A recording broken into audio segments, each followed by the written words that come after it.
Selamat sejahtera dan selamat sepupu.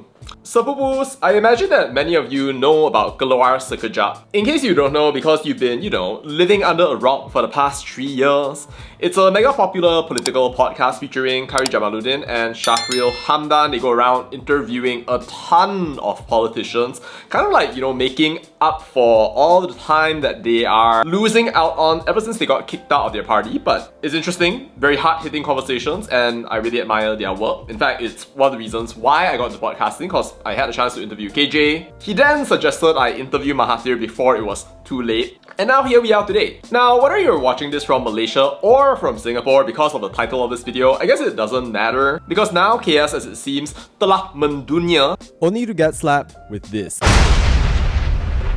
So yeah, KS interviewed Pritam Singh, the leader of the Singaporean opposition. The story is that Pritam went on holiday to Malaysia, then KS invited him. His kids were all like, "Daddy, you are behind the curve," and basically now we have a whole ton of mothership commenters writing comments left, right, front and center. Singapore Raw complaining, Opinion.sg complaining, and podcasters making videos about this man who has made his debut podcast on a Malaysian podcast. Wow. But within this whole cornucopia of triggered parties, there was one that was more triggered than everything else, and that was petir. Now, for those of you who don't know your Malay or your Singapore politics, petir means thunder. No, it doesn't mean lightning, contrary to what the PAP says. This is quite a rabbit hole, by the way. If I'm wrong, let me know. Petir is the media, propaganda, or whatever arm you can say of the People's Action Party in Singapore. Now, the fun thing about thunder is that it cannot strike without lightning. And strike it did. The PAP basically went out and wrote a full-on series of Instagram posts attacking Pritam, but sadly, they struck the wrong place.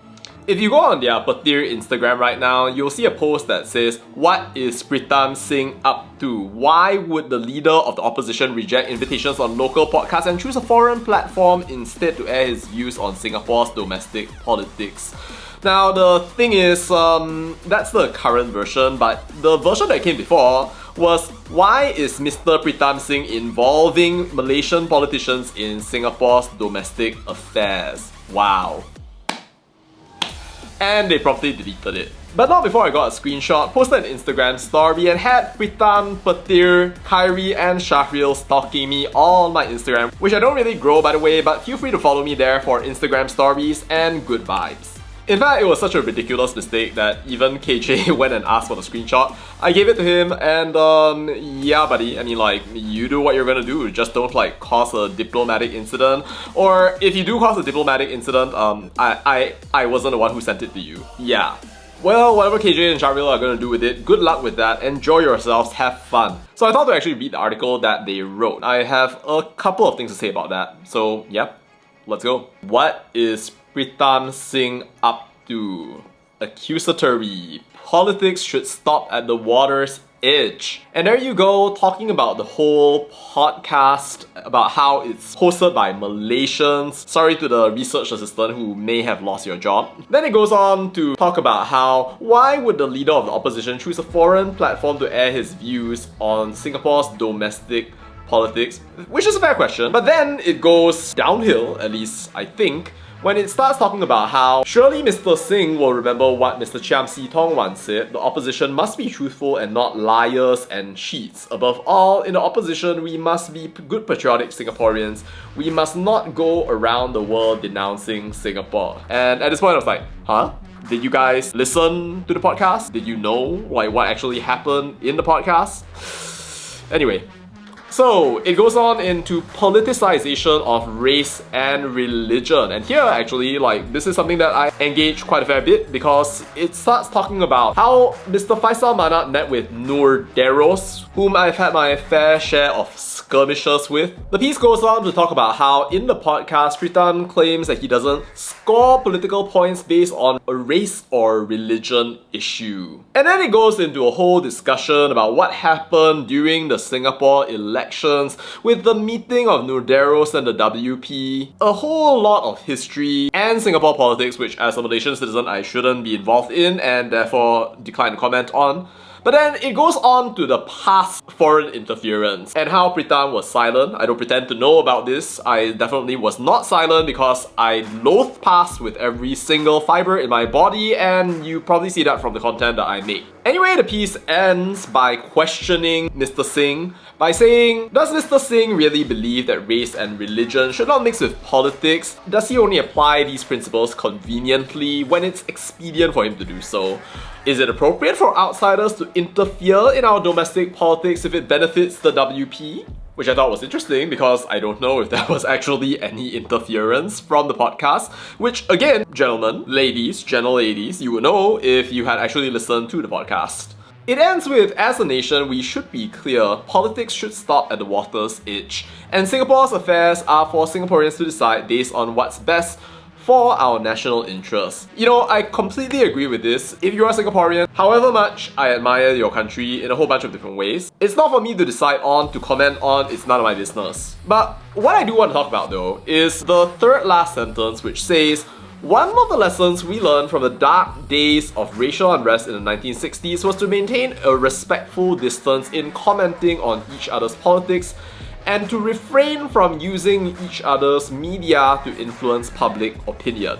But you know, Patir, I think that there's a very fine line here that we naturally have to walk. I think that we have to be respectful, very obviously, and you are correct in saying that, of one another's media, right? But I don't think that means that we just don't say anything about one another or we don't share any ideas. Being respectful is not the same thing as just zipping up your mouth, clamping up and walking on eggshells whenever you talk about anything related to Singapore. And if we look at the Singaporean media, I don't know if they refrain, for example, from commenting on Malaysian politics or things that are happening in Malaysia, which I'm not saying is a bad thing, by the way. I appreciate the fact that CNA, for example, which is linked with the Singaporean government, clearly makes commentaries about things that are happening in Malaysia which I would not have known about. For example, non-Muslims living under religious policies in Malaysia. Those are all important things that you could argue are journalism, but definitely, I would say, influence the way that people think about Malaysian politics, religious policies, and everything else, which in my mind is very clearly using media to influence public opinion. But again, you're assuming that that's a bad thing. Now look, let me be clear. I think I understand the concern here. You're concerned that maybe there's going to be foreign influence into Singapore. You're afraid, naturally, that there's going to be race and religion politics imported over to Singapore.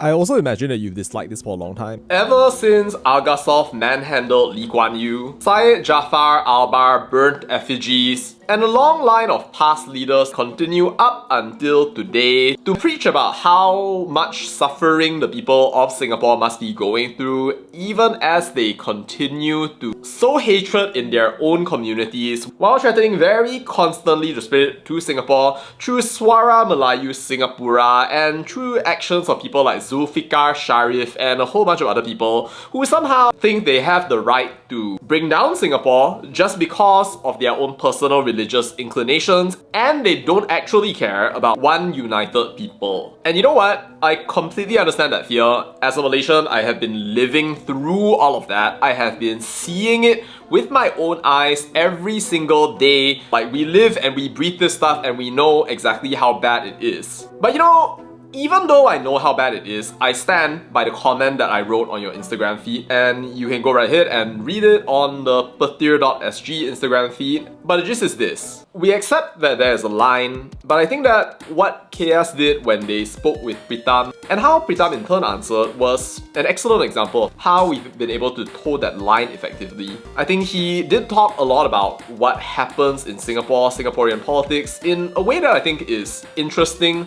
for a lot of people in Malaysia who might not know about even things you might consider simple or obvious like the GRC system, about this idea of the opposition, while at the same time, of course, he did open up the territory of discussion to a lot of different things which Singaporeans don't necessarily hear about, which is why I suppose it ended up so popular and getting so much attention from people all across the city-state. I think KJ was also very careful to respect relevant laws or foreign interference when he was speaking and talking about a lot of the issues that he talked about. But like me, I suppose, he is one of those people out there who reads a lot about Singapore, understands what it's like to interact with Singapore. He was our Minister of Health before, and I'm sure that he has interacted with a lot of all of you out there in his capacity as minister, and even now. Like heck, Mr. Lee Hsien Loong went to Tun Abdullah Ahmad Badawi's funeral, which is where I met him for the first time. The bottom line of all of this is that I think that the podcast was something that was mutually beneficial for our societies, something that I think fostered a lot of understanding and continues to foster that understanding in ways that I think are regional, that extend our reach, bring the idea of opposition but also domestic politics of Singapore into the minds and thoughts of people who might care about it, not necessarily in an adversarial way, but instead because we actually are genuinely curious about Singapore.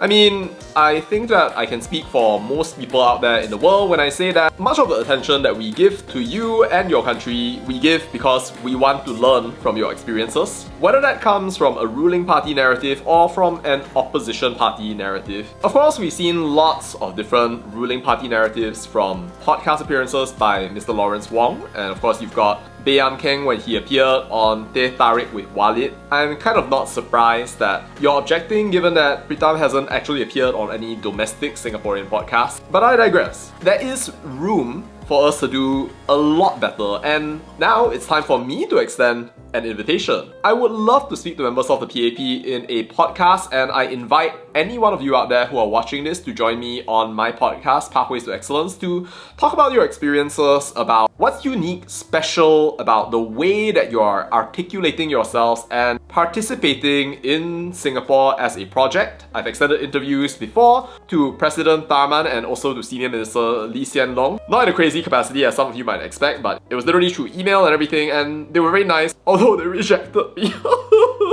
But yes, that's genuinely the case, and also very recently I extended an interview to the former Singaporean Chief of Army and also Mr. It's a Great Day to Be in Tampines, David Neo, to be a part of my podcast. David, if you're out there, it will be an honor for me to speak with you to learn about your journey as the first commando to become Chief of Army before you became an MP in the Singaporean government and now Acting Minister for Culture, Community and Youth and Senior Minister of State for Education. If you feel that what I said here today shortens the time before we can eventually follow up again on having you appear on the podcast circuit, it will be an honor for me to speak with you. But yeah, to Petir, you might want to check your facts next time, because you never know, you might end up finding people like me, irregular, weird people, citizens of another country, who end up following your page against all probability, screenshotting against all probability, and then making a video like this against all probability. Alright, that's all to say about that, and bye.